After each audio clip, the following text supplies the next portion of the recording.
everybody, and welcome back to Epictube News. I am Wavecrasher223, as always, and we are live from T-Bone Landia on Rivercraft SMP. And it is June 15th, Sunday, June 15th, 2014. Let's start the show. Our YouTuber of the week is Roblox Films. Our Minecraft build of the week is Logswood Treehouse Villa by Swordsman99. Our Roblox game of the week is Blocks Hunt by Lion2323.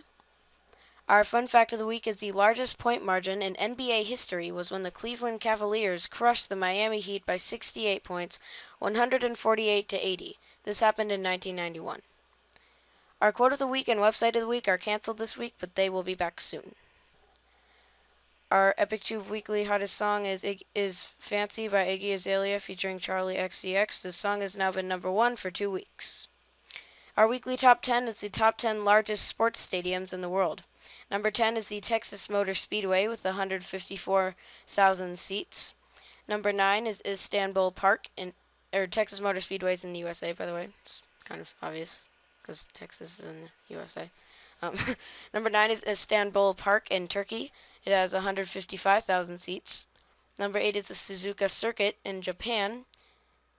It has 155,000 seats, and so Istanbul Park and Suzuka Circuit are tied, but I just put Suzuka first because it is in that order in the book I got this info from. Number 7 is the Bristol Motor Speedway in the USA with 160,000 seats. Number 6 is the Nakayama Racecourse in Japan with 165,000 seats.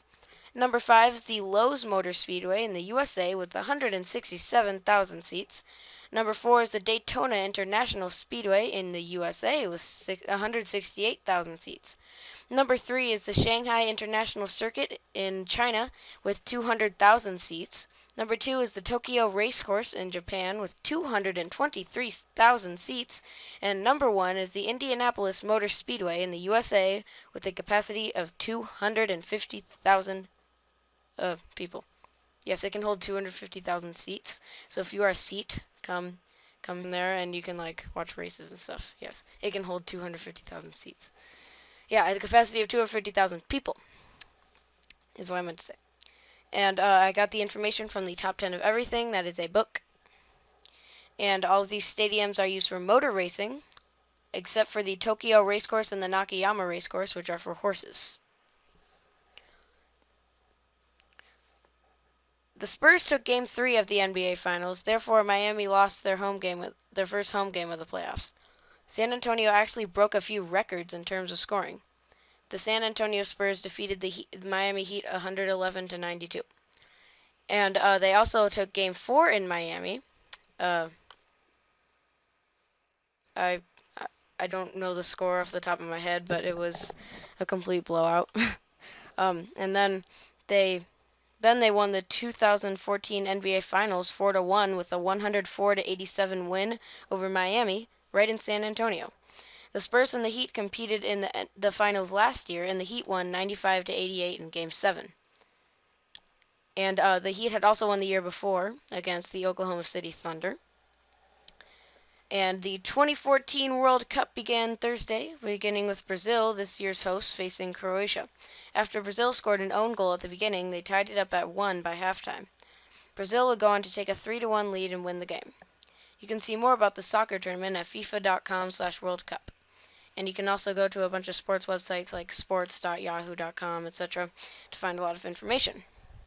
And on the Yahoo Sports, you can, if you have a Yahoo account, you can make picks for who you think is going to win each game and what their score will and what the final score will be.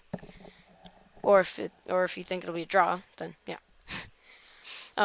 So I'm gonna try to tell the score for some of the games. I'm not gonna do it for all of them because there are tons and tons and tons of games, and the World Cup is a month long, a month and 1 day long. It's June 12th to July 13th, I believe.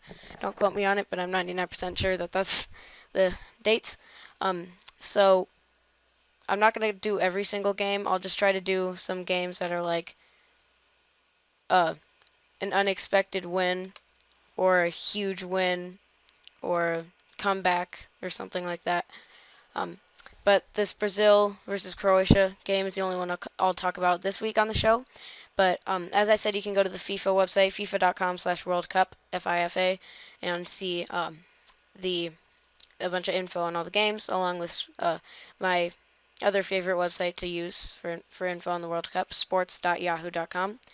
So, I've decided to discontinue my news headline banners for good because it is way too much work to add them in, and they don't really make the show much better anyway. If ever in some few years or something, I don't know, if I ever start doing this live and I get some kind of like equipment to do so, I might be able to like have the news banners there and do it live and everything. And that would make it easier instead of having to edit them in with everything. Like after the whole show, recording for like 10 minutes, editing for 40 minutes, just doing all that along with some other stuff, and then uploading and then rendering, which takes like another 20 minutes or something, depending on how long it takes or how long the recording was, and then uploading, which will probably take another a certain amount of time depending on how long the video was. So yeah, it would cut out a huge amount of time, and as I said, the headline banners don't really benefit to the show very much. But anyways, that's all we have for today. So feel free to submit news for next week at epictube.engine.com/epictubenews. Also check out our blog at epictubenews.wordpress.com, and at our blog you can see like a lot of cool stories, breaking news, etc. Hope you have a great Sunday, and I'll return next week for another news show. Keep on crashing them waves and have a great week. Bye bye. This studio is actually pretty cool. I like it. And you can see the Olympic rings in the background. And next week, I will reveal the winner of the Rivercraft Olympics 2014. Well, I'm not going to say 2014 because I don't know when we're going to do the next one. Could be later this year. I don't know. Might be next year. So I'm not going to say 2014. I'm just going to say Rivercraft Olympics 1. The winner will be revealed next Sunday on Epictube News. Dun dun! The suspense.